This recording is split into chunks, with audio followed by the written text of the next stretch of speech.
welcome back to another podcast from Talks with the Boys, and today we are reviewing genetically modified organisms. Today I'm here with Danny and Leo. Thanks, Trevor. So, Leo, what is your opinion on GMOs? I believe that GMOs are something that is going to help the world flourish in many ways. How so? Well, for starters, GMOs are cheap, and they cost less than natural and organic foods. Yeah, that is true, but some people might say that GMOs are a lot more unhealthy than regular grown foods that are organic and natural. What is your opinion on that? Well, I have heard those rumors around my time, but however, according to students at Stanford University, there is no evidence of GMOs being that much more unhealthy than regular foods. Good point. But what else? Well, GMOs are also easier for the farmers to grow. Yes, they are, because they have greater resistance to bugs.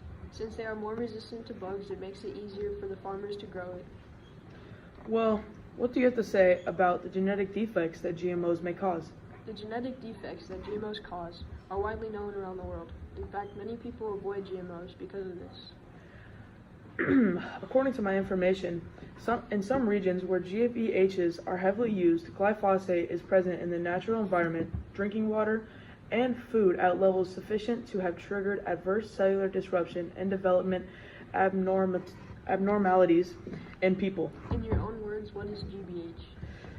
Glyphosate is an active ingredient in many herbicides and used in order to create GMOs.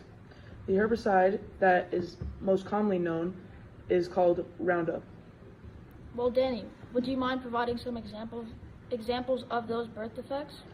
Well, there are no specific... Sorry to interrupt you there, Danny, but according to my research, there are no specific birth defects, just random mutations found in higher areas that have been introduced with GMOs greater than others.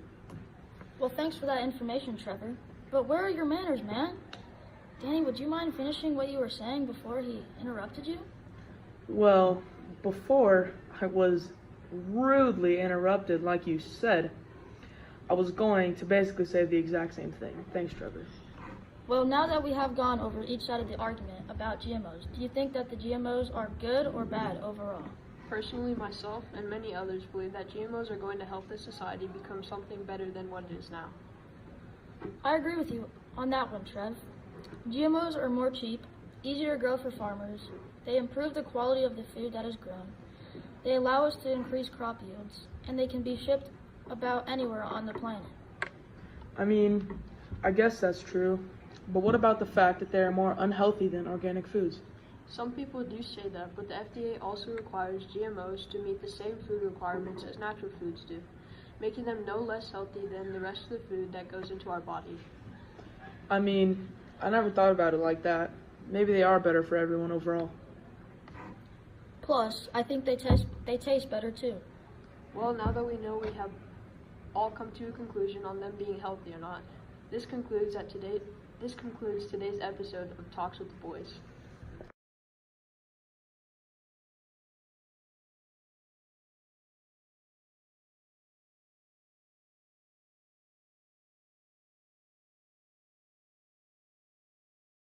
To another podcast from Talks with the Boys, and today we are reviewing